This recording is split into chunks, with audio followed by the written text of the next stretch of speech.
Hello travellers, नमस्कार। अगर आप इस वर्ष उत्तराखंड के चार धाम की यात्रा करने के इच्छुक हैं या प्लान कर रहे हैं तो यह वीडियो अंत तक जरूर देखें। इस वीडियो के माध्यम से हम आपको चार धाम यात्रा से जुड़ी हर छोटी बड़ी जानकारी बताने की पूरी कोशिश करेंगे, जो आपके टूर को और भी सरल एवं बेहतर बनाएगा।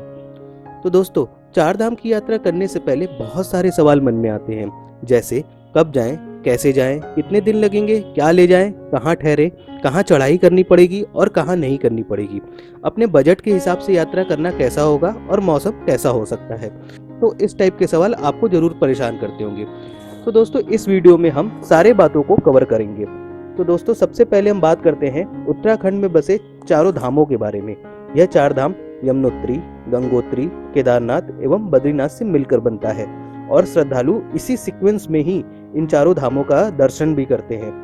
श्रद्धालु पहले यमुनोत्री, फिर गंगोत्री, फिर केदारनाथ और अंत में बद्रीनाथ धाम की यात्रा कर चारों धामों को पूरा करते हैं। इसमें ऐसा नहीं है कि आप पहले केदारनाथ व बद्रीनाथ के दर्शन कराते हैं फिर आप यमुनोत्री, गंगोत्री कभी चले जाते हैं। यह चार धाम यात्रा एक साथ एक सीक्वेंस में ही पूरी की जाए तभी आपकी चार धाम की यात्रा पूर्ण मानी जाती है और इसे पूरा करना बड़े ही सौभाग्य की बात होती है।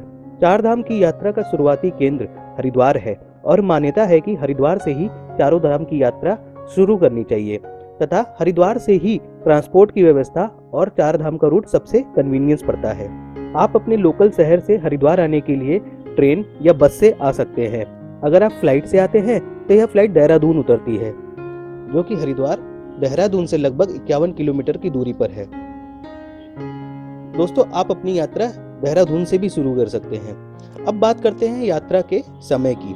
तो दोस्तों, पूरे साल में मई से अक्टूबर के बीच यह यात्रा चलती है, जिसमें मई और जून का मध्य तथा सितंबर अक्टूबर सबसे उपयुक्त माह होता है।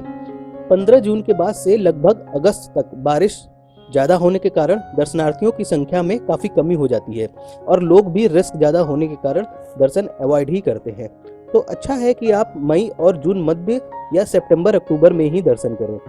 तो दोस्तों, अब हम बात करते हैं चार धाम की यात्रा के लिए कौन सा ट्रांसपोर्ट चुनें। तो यात्रीगण, हरिद्वार में काफ़ी सारे टूर एंड ट्रेवल्स एजेंसियां हैं जो यात्रा का पूरा पैकेज प्रोवाइड करती हैं, जिसमें आप अपने ग्रुप मेंबर के हिसाब से अलग अलग गाड़ियां चूज कर सकते हैं। जैसे आप बड़ी एसयूवी टाइप की गाड़ियां लेते हैं तो यह लगभग आपको 4800 से 5000 रुपये पर डे का चार्ज करते हैं। छोटी कार जो कि 3 से 4 सीटर की होती है, उसका किराया 3800 से 4200 रुपये पड़ता है। कुछ ट्रैवलर्स और वेबसाइट कंपनियां 9 से 10 दिनों का फिक्स टाइम का पैकेज प्रोवाइड करती हैं, जो कि आपकी यात्रा लग्जरी बसेस या टेम्पो ट्रैवलर के द्वारा भी पूरा करते हैं, जिसका प्रति व्यक्ति यानी पर पर्सन कॉस्ट 17,500 से 22,000 रुपये तक पड़ता है, जिसमें आपका होटल व ट्रांसपोर्ट सुविधा भी उपलब्ध रहता है। अगर आपका बजट ठीक ठाक है तो आप अपने ग्रुप मेंबर के हिसाब से छोटी या बड़ी कार बुक कर सकते हैं, जो कि किसी अच्छे ट्रैवल एजेंसी से आप बार्गेनिंग करके यह पूरा पैकेज बुक कर सकते हैं। यह ट्रैवल एजेंसियां आपके चार धाम की यात्रा का मिनिमम 9 दिनों का एस्टिमेट बताते हैं और उसी के अनुसार आपको ट्रैवल कराते हैं। अगर किसी कारणवश आपकी यात्रा 9 दिनों से ज़्यादा हो जाती है तो वह प्रतिदिन का जो चार्ज बनता है वह ऐड करते जाते हैं, और अगर आप 9 दिनों से पहले यात्रा कर लेते हैं तो भी यह पूरे 9 दिन का ही पैसा चार्ज करते हैं। टूर एंड ट्रैवल से अगर आप पर डे के हिसाब से कार बुक करते हैं तो यह सिर्फ आपके कार यानी ट्रैवल का ही किराया होता है, जिसमें कोई और एक्सपेंसेस जैसे होटल्स और लोकल ट्रांसपोर्ट इंक्लूड नहीं होता है। तो दोस्तों, मेरा मानना है कि अगर आप कार बुक करके ही जाएं तो ज़्यादा अच्छा है, जिससे आपकी यात्रा तनाव मुक्त और ईजी हो जाती है। आप अलग अलग स्पॉट्स, टूरिस्ट पॉइंट और रास्ते में पड़ने वाले खूबसूरत स्थलों का भी लुत्फ उठा सकते हैं। तो यात्री, आइए हम बात करते हैं आपकी चार धाम की यात्रा इन 9-10 दिनों में कैसे कवर होगी। वैसे हमने यात्रा 10 दिनों में कवर की थी, अभी हम फिलहाल इसका एक संक्षिप्त विवरण आपको बता देते हैं, फिर हम इन 10 दिनों के बारे में डिटेल में भी बात करेंगे। अब हम बात करेंगे पहले दिन की। पहला दिन हम हरिद्वार से यमुनोत्री धाम की तरफ बढ़ेंगे। जनरली सभी ड्राइवर हरिद्वार से यमुनोत्री, देहरादून, मसूरी रूट होते हुए ही जाते हैं। तो अगर आपने मसूरी नहीं देखा है तो आप यहाँ रुककर केम्प्टी फॉल का आनंद ले सकते हैं और रात भी यहीं स्टे कर सकते हैं। सेकेंड डे आप जानकी चट्टी पहुँचते हैं मॉर्निंग 11-12 बजे तक, और फिर यमुनोत्री जी की चढ़ाई और दर्शन करके शाम तक वापस होटल में रात यहीं जानकी चट्टी ही स्टे करते हैं। थर्ड डे आप जानकी चट्टी से उत्तर काशी की तरफ बढ़ते हैं और उत्तर काशी में ही स्टे करते हैं। फोर्थ डे आप गंगोत्री दर्शन करके वापस उत्तर काशी अपने होटल में आ जाते हैं और नाइट यहीं स्टे करते हैं। 5th डे उत्तर काशी से आप सोनप्रयाग की तरफ आते हैं और फिर से नाइट यहीं स्टे करते हैं। 6th डे सोनप्रयाग से केदार धाम की चढ़ाई स्टार्ट करते हैं और नाइट में भगवान केदारनाथ के धाम में ही आप स्टे कर सकते हैं। 7th मॉर्निंग केदारनाथ के दर्शन करके वापस आप सोनप्रयाग की तरफ उतरते हैं और 7th की नाइट यह सोनप्रयाग पर ही स्टे करते हैं। 8वें दिन सोनप्रयाग से चमोली पहुंचते हैं और आप यहाँ नाइट स्टे करते हैं। 9वें दिन चमोली से बद्रीनाथ धाम की तरफ चलते हैं और फिर से नाइट यहाँ स्टे करते हैं। 10वें दिन आप बद्रीनाथ से हरिद्वार की तरफ वापस लौट आते हैं। तो दोस्तों ये एक संक्षिप्त विवरण 10 दिनों का हमने दिया। जनरली पैकेज में 9 दिन का एस्टिमेट दिया होता है। वैसे दोस्तों हमेशा यह मान के चलिए कि 9 दिन की बजाय 10 दिन लग सकते हैं, क्योंकि जब आप ग्रुप या परिवार के साथ चलते हैं तो थोड़ा देर सवेर अक्सर ही हो जाता है, और अगर पैदल चढ़ाई कर रहे हैं तो थकान के कारण आपको सुबह उठने में भी देर हो सकती है। तो अच्छा है कि आप अपने दिमाग में एक दिन का बफर लेके चलें, ताकि आपकी यात्रा हेक्टिक व थकान भरा ना हो और आप रास्ते में पड़ने वाले अच्छे साइट सीन का मजा भी ले सकें। तो दोस्तों जैसा कि हमने बताया, चारों धाम में से पहला धाम यमुनोत्री जी का दर्शन किया जाता है।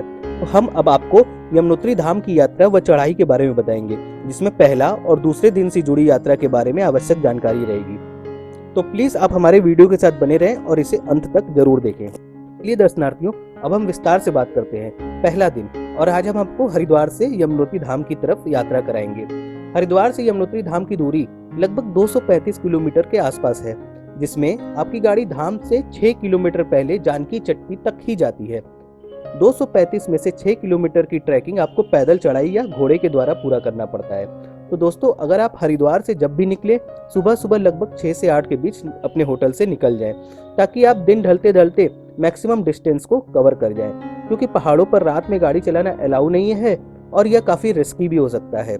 जनरली सभी ड्राइवर देहरादून मसूरी रूट होते हुए ही जानकी चट्टी को जाते हैं, तो आप मसूरी जैसे सुंदर हिल स्टेशन और कैंपटी फॉल पर रुककर यहाँ एंजॉय भी कर सकते हैं और नाइट को यहाँ स्टे भी कर सकते हैं।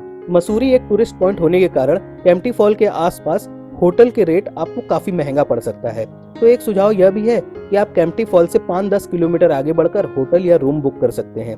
यहाँ कुछ लोकल लोग, ढाबा वाले या दुकानदार अपने घरों के कमरों को एज अ गेस्ट हाउस भी किराए पर देते हैं, जो सस्ता और अच्छा भी होता है। दूसरा ऑप्शन यह है कि आप मसूरी में कम समय बिताकर आप शाम होते होते जानकी चट्टी पहुंच जाएं और यहीं जानकी चट्टी में ही होटल या रूम लेकर नाइट स्टे कर लें। खैर, आप खूबसूरत मसूरी का आनंद लेते हुए रात में यहाँ विश्राम करके अगली सुबह आप जानकी चट्टी के लिए निकल पड़ते हैं। अब आते हैं दूसरे दिन पर। अगर आप फर्स्ट नाइट मसूरी में स्टे करते हैं और सेकंड डे को मसूरी से जानकी चट्टी के लिए निकलते हैं, तो आप अर्ली मॉर्निंग ही निकल जाएं, जिससे आप करीब 11-12 बजे तक जानकी चट्टी पहुंच जाएंगे। जानकी चट्टी एक अच्छा खासा मार्केट जैसा है। यहाँ काफ़ी सारे होटल, लॉज व गेस्ट हाउस आसानी से मिल जाते हैं। खाने के लिए रेस्टोरेंट व ढाबा भी है। यहाँ रूम का किराया लगभग 1200 से 2000 रुपये प्रति रूम होता है। वो डिपेंड करता है कि आप कैसा रूम लेते हैं।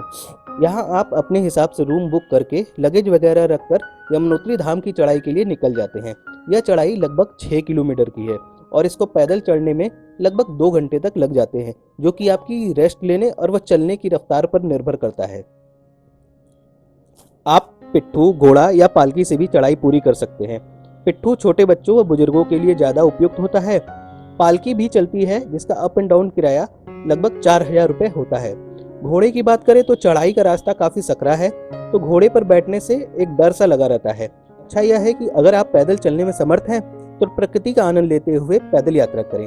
रास्ते में कई सारे फूड पॉइंट हैं, पानी के लिए नल लगे हुए हैं। पूरे रास्ते पर आपको यमुना जी का बहता पवित्र नदी, पहाड़ों से निकलते झरने और दूर बर्फ से ढकी पहाड़ियां आपको मंत्रमुग्ध करती रहेंगी।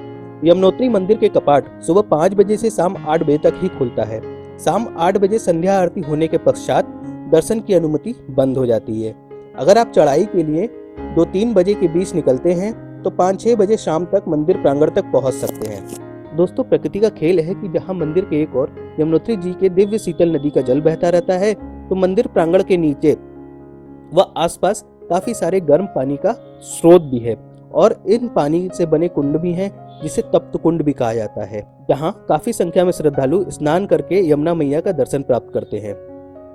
इन गर्म पानी के स्रोत में से एक सूर्य कुंड के नाम से भी जाना जाता है। यहाँ लोग पोटली में चावल बांधकर गर्म पानी में पकाते हैं, जिसे प्रसाद के रूप में भी ग्रहण किया जाता है।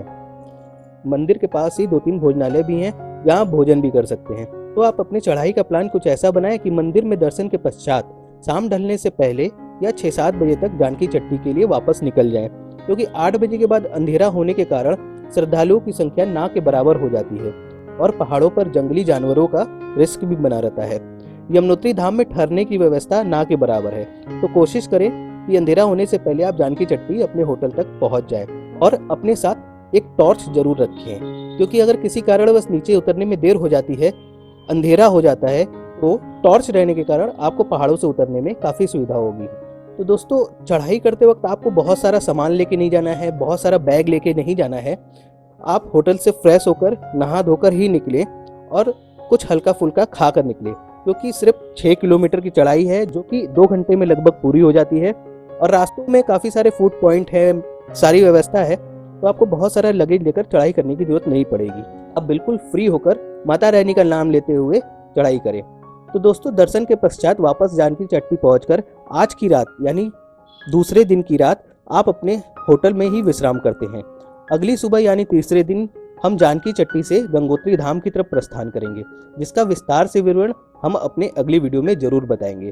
तो दोस्तों, यमुना धाम छोड़ने से पहले आप यमुना जी का शीतल और पवित्र जल अपने साथ जरूर ले जाएं और हमारे YouTube चैनल द ट्रैवलर से जुड़े रहें। धन्यवाद।